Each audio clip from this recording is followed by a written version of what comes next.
کیا کہ اے شاہ جیلا آپ کا قدم ناز میری گردن پر ہے. اچانک اگر میں اعلان کر دوں تو آپ لوگ حیران ہوں گے کہ نہیں؟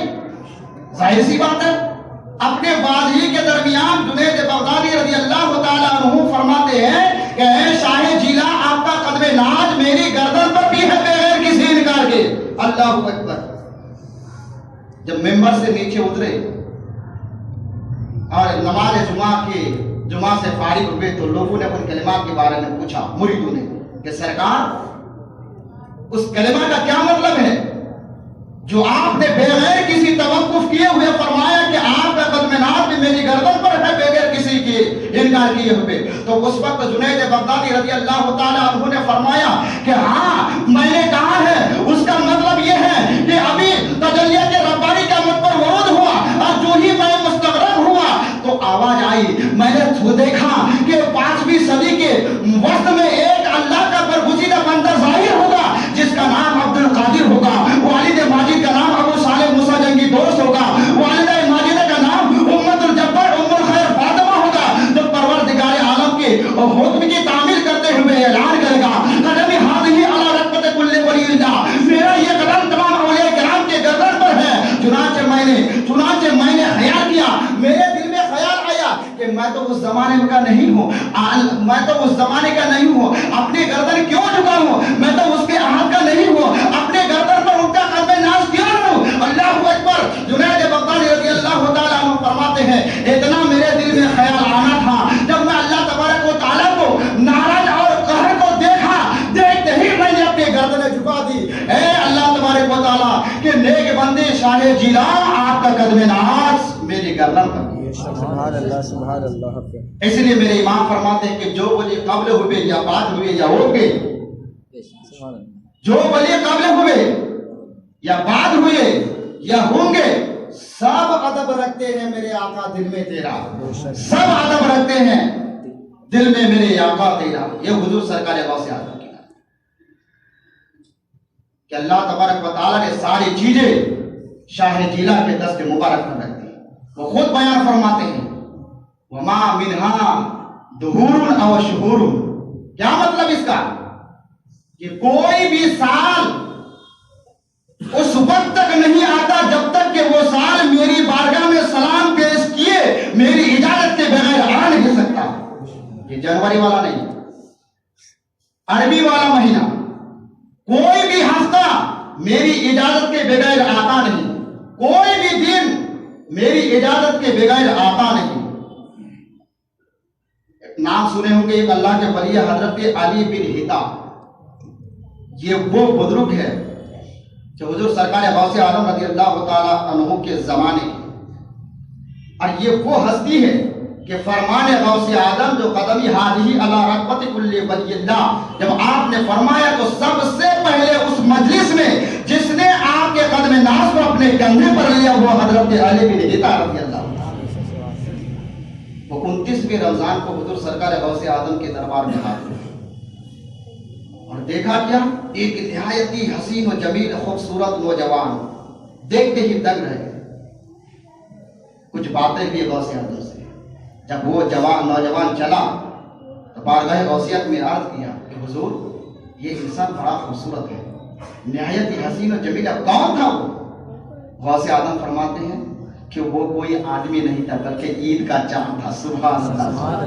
وہ عید کا چاند تھا.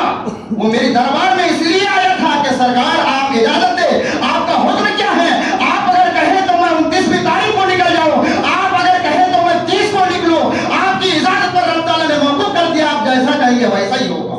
میرے امام فرماتے ہیں حکم نافذ ہے تیرا, خامہ تیرا, سیف تیری, دم میں جو چاہے کرے دور ہے صحابہ تیرا, دم میں جو چاہے کرے دور ہے شاہ تیرا. یہ غوث اعظم رضی اللہ تعالیٰ عنہ کی کیا کہتے ہیں, اللہ نے اتنا اختیار اتنا پاور دیا تھا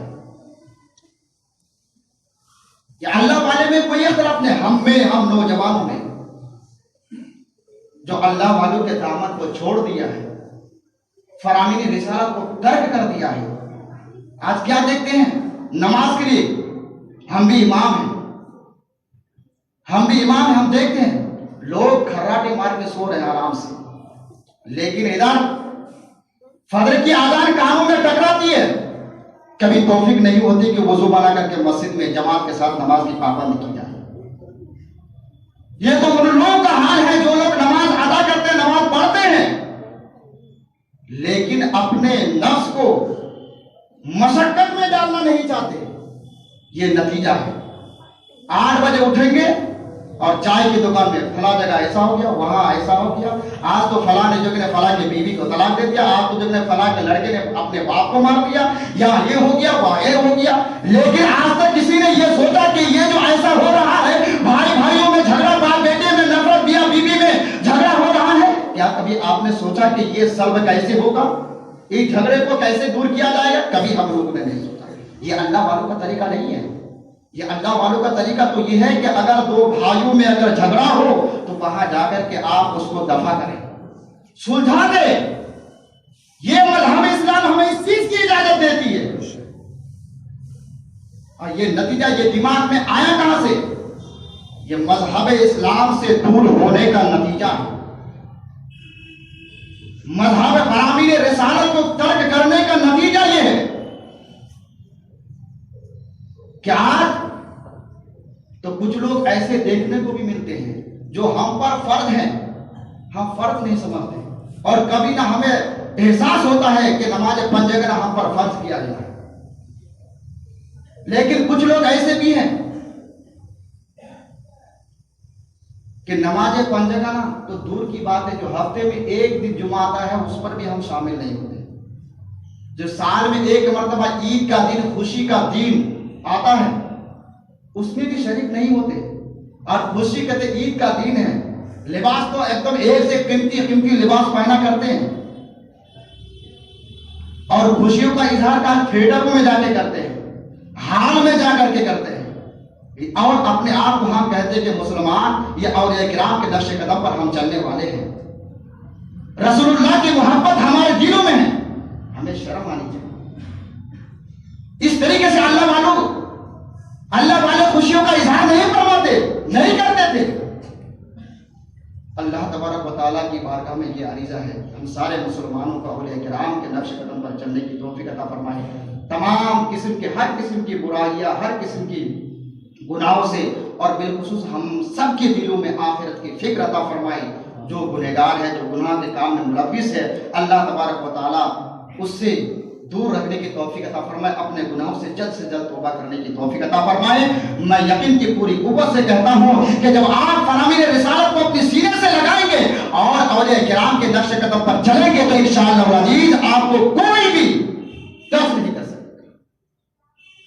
کتنے بڑے بڑے گنہگار جو نادم و شرمسار ہو کر بارگاہ خداوندی میں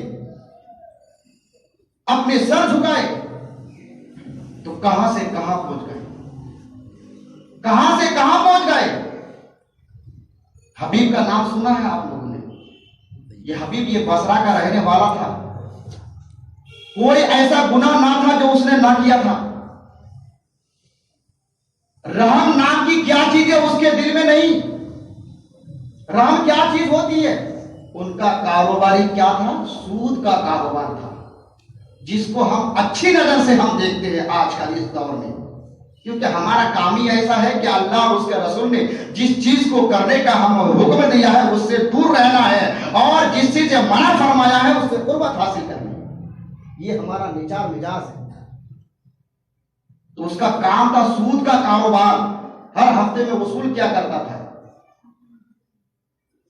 لیکن اس وقت ایک اتفاق ہوا، ایک گھر میں جب پہنچا، آواز دی دروازے پہ بالاختصار، تو ایک نسوانی آواز آئی کہ کون؟ تو کہا کہ میں حبیب پیسہ لینے آیا ہوں سود کا۔ اس نے کہا کہ میرا جو شوہر آپ ہی کے پیسے کے بندوبست کے لیے باہر گئے ہوئے ہیں، شام تک آپ کو پیسہ مل جائے گا۔ اس نے کہا کہ میں نہیں جانتا۔ کہا کہ میرے بچے 3 دن سے فاقہ کشی کے زندگی گزارا، 3 دن تک کچھ کھایا پیا نہیں ہے۔ میرے شوہر کہیں ادھار کے طور پر، قرض کے طور پر بکری کا سر اور کچھ گوشت لے کر کے لایا ہے کہ آج بچوں کی زبان پر میں ڈالوں، اگر آپ اس کے باوجود بھی نہیں مانیں گے تو اسے لے سکتے ہیں۔ حبیب نے کہا کہ میں یہ نہیں جانتا کہ آپ کے بچے مرے چاہے رہے، مجھے تو صرف چاہیے پیسہ۔ اتنا بڑا سن دل تھا وہ، لیکن کیا ہوا؟ سر اور گوشت لے کر کے چل دیا اور اپنی بیوی سے جا کے کہا کہ یہ گوشت ہے، اچھے طریقے سے پکاؤ۔ حکم دیا ایک سائل، ہر سائل مانگنے کے ارادے سے نہیں آتا، ایک سائل آیا اور کہا کہ حبیب مجھے کچھ کھانا دے دو۔ اس نے کہا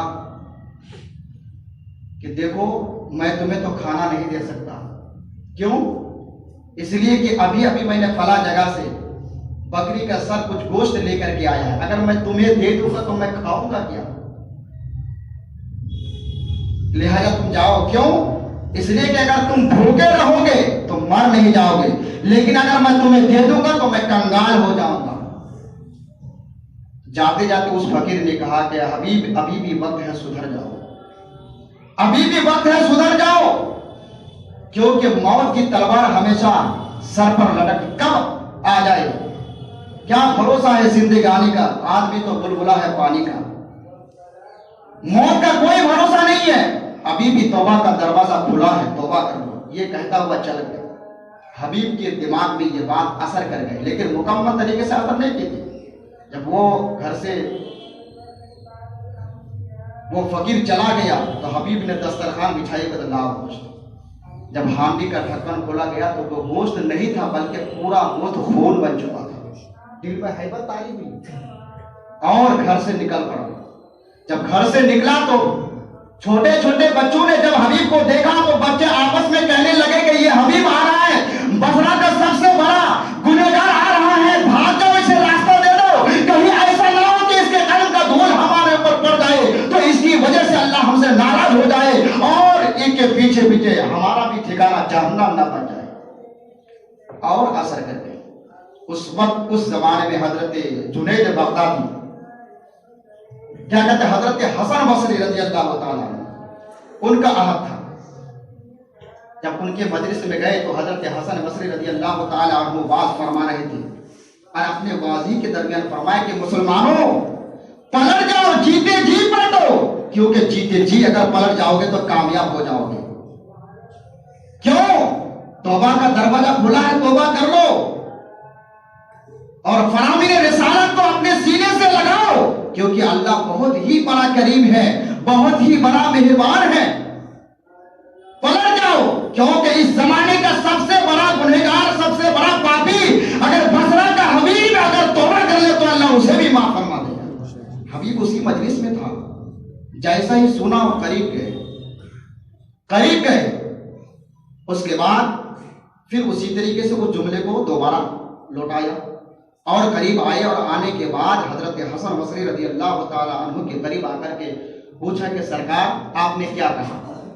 اس جملے کو دوبارہ ارشاد فرمائیں تو آپ نے فرمایا کہ اللہ ہر قسم کے گناہوں کو معاف فرما دیتا ہے، اگر بصرہ کا سب سے بڑا گنہگار حبیب بھی اگر توبہ کر لے تو اللہ اسے بھی معاف فرما دے گا۔ آپ نے فرمایا کہ حضور اور ایک مرتبہ ارشاد فرمائے۔ جب دو بار آپ نے ارشاد فرمایا تو حضرت حسن بصری رضی اللہ تعالی عنہ کی یہ جملے حبیب پر اثر کر گئی اور وہ قدم میں گر پڑے اور کہنے لگے کہ سرکار اگر بات ایسی ہے تو یہ حبیب، یہ گنہگار سکھ دل سے توبہ کرتا ہے، آپ کو گواہ بنا کر کے توبہ کرتا ہے۔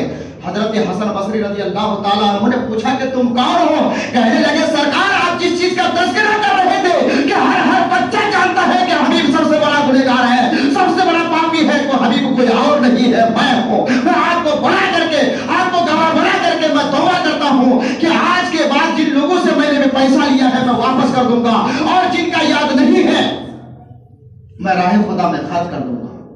تو نتیجہ کیا ہوا؟ صدق دل سے توبہ کی، اپنے گناہوں سے توبہ کی تو اللہ تبارک و تعالیٰ نے ان کو کیا بنایا؟ قطب الاقطاب بنا دیا۔ قطب الاقطاب ولی کامل اللہ تبارک و تعالیٰ نے بنا دیا، اور حضرت امام حسن بصری رضی اللہ تعالیٰ عنہ نے خرقہ خلافت عطا فرمائی۔ تو یہ ہے اللہ والو، ہم تو صرف زبان سے توبہ کرتے ہیں، صحیح میں زبانی سے توبہ کرتے ہیں، اگر صدق دل سے توبہ کر لے انشاءاللہ کہ ہمارا بیڑا پار ہو جائے۔ آپ اپنے بچوں کو قرآن کی تعلیم دیجیے، خود تعلیم لیجیے، اگر آپ کو جانکاری نہیں ہے تو آپ جانکاری لیجیے۔ یہ مذہب اسلام کیا ہے، اسلام ہمیں کس چیز کی اجازت دیتی، اس پر آپ عمل کریں، انشاءاللہ العزیز ہمارا بیڑا پار ہو جائے گا۔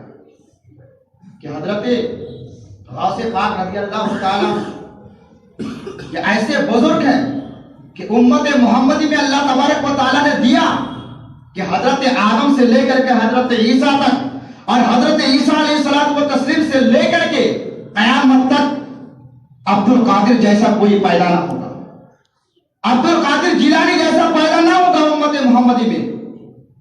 اور انبیاء کرام کے زمانے حضرت آدم سے لے کر کے حضرت عیسیٰ تک بھی اس طریقے کا روب و دبدبہ والے، عزت و عظمت والے عبد القادر جیسا کوئی پیدا نہ ہو۔ تو ہمیں تو اپنی قسمت پر ناز کرنی چاہیے کہ اللہ تبارک و تعالیٰ نے اتنے بڑے بڑے اولیاء کرام کو ہم میں بھیجا ہے کہ ہم ان کا وسیلہ لیں، ان کا سہارا لیں تو وہ ہماری مدد فرمائیں،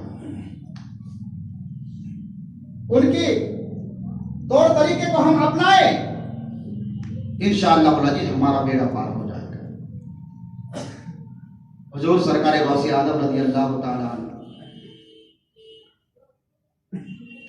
کے نقش قدم پر ہم سب کو چلنے کی توفیق عطا فرمائے، اولیاء کرام کی محبت ہمارے دلوں پر قیامت تک قائم و دائم رکھے، ہم سب کو نمازوں کی پابندی عطا فرمائے، ہم سب کو روزوں کی پابندی عطا فرمائے، ہم سب کو بڑوں کا ادب چھوٹوں پر شفقت کرنے کی توفیق عطا فرمائے، ہم سب